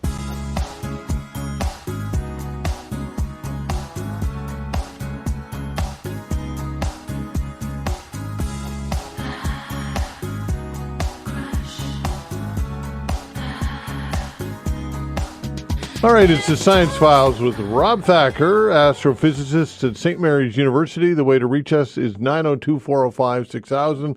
We've got Rob to the top of the hour. We've got open lines for you as well. Had some great calls so far. Let's see if we can get a few more. 902-405-6000. While we await for the phone to chime, Rob, as he always does, sends me some stories. Sure. This one on Donald Trump. Trump cuts, well, you said it. Trump cuts threaten a generation of scientists as many way leaving U.S. You sent this along. There's a number of angles we can talk about this story from. But for me, the thing that I was surprised by, that literally people weren't speaking out about this earlier, right? And so what people need to understand about doing scientific research is there's kind of a competition for it. And so nations around the world will fund research, and basically you're in a competition to get the best people to come to your country. So the amount of money you put into that research system is a big factor in determining how many people come and literally work for your government, right? And so whether that's at a university or whether that's in a government agency doesn't really make a whole difference. The money is still coming from the government at the end of the day. And so by cutting this money back, right, then you're putting researchers in a situation where they can't do their research, right? And then if they're really good, right, they'll have opportunities elsewhere, right? And so whether that's in Europe, whether that's in Asia is pumping a ton of money. Like you can take a place like Singapore or someone like that. And so I thought there would be a sort of outcry about this very early on with the suggestion of cutting grants and so on, because we hear it whenever that happens here, right? There was the whole March for Science that we had here a few years ago associated with funding and so on. So I was surprised that it took so long for the major news outlets to start publishing about the cuts at the NIH in the US and what that would mean for the US system. And now there are a few people who argue that they will support the biggest labs and the best labs. It will be the people who are sort of like at the lower end. But the problem with that argument is the people who tend to be in those positions are actually the up-and-comers, right? And it's very difficult to predict who's going to be the superstar, like very, very hard, right? And so that means you just have to keep a lot of people going as junior researchers and get as many people through as you can. And so this is actively going to prevent that. So the US could have a real issue, right? And now I don't honestly buy any of the arguments, like they'll be so pissed off they won't come back to the States. They will. If they're American, they'll probably want to be back in the States at some point, right? But will they be prepared to go elsewhere for a few years? Absolutely they will be. And so I can speak to my own career. I've worked in 3 different countries, right? And I had a very good life doing that. I'm very happy to be here in Canada now. And so these scientists in general are very mobile, right? And so it's not like they're going to sit around. They'll actually know if they're good and they're capable of moving, they'll go somewhere else. Sure. Okay, 902-405-6000. Alexander, hello. Hi, Todd. Hi, Dr. Thacker. Hi. You were mentioning asteroids, and I just had a quick question. I've heard a lot about mining asteroids in the past, and apparently some of them have great amounts of rare minerals and things like that on them. Is it actually feasible, and how do we get the minerals back? And the second question, energy. I heard we can bring energy directly from space down to Earth. How do we do that? Yeah. So, all right. So I'm going to come back to you, Alexander, on the first one. How feasible do you think it is to mine an asteroid and bring all of that stuff back to the Earth? I'm sorry, what was that last part? And bring it all the way back to the Earth. That's the key thing. Well, yeah. I see, sounds kind of crazy, right? It does. And it is. Yeah, okay. Good. Right? At the moment, with the technology we have, it's kind of crazy, right? Because the problems are really it's very, very expensive. And so the only things that you can think of that would make it worthwhile would be like, I don't know, platinum or something like that has an incredibly high value. But the challenge with it is you've got to bring it back to the Earth and slow it down, bring it through the atmosphere and so on. And the only way we know of doing that at the moment is through powered craft that come back into the atmosphere and basically burn off a heat shield and so on. And look, it's just not practical at the moment, right? It's really not. There's a lot of people interested in it, but it's not practical right now. And so where it is practical is the idea of using resources that are in space. That's really where asteroid mining is going to make a difference, right? And so the first thing, which is rarely talked about, but is actually important, is mining hydrated minerals, finding water sources in space, right? That's the first thing. That's completely reasonable, makes a lot of sense, right? And then when you go on to sort of talk about other things, like I know there's nickel asteroids and things like that, those things are perhaps more relevant if you're going to build things way out in space. But in terms of getting them back to the Earth, we don't have good solutions for that right now. Doing it in an economical way, we really don't. It's just crazy expensive. Okay, what about the energy from space? Yeah. So there's been for a number of years talk of having solar arrays in space and then beaming down the energy via microwaves. You could do that, right? You'd have to do that quite carefully, but it could certainly be done. Yeah. Okay, because I've heard it could be just a rumor that China was looking into doing something like that with the space agency. So it's not crazy, and so people have even so far as to say, well, could we put data centers up in orbit? And I think, funnily enough, people will think I'm crazy for saying this.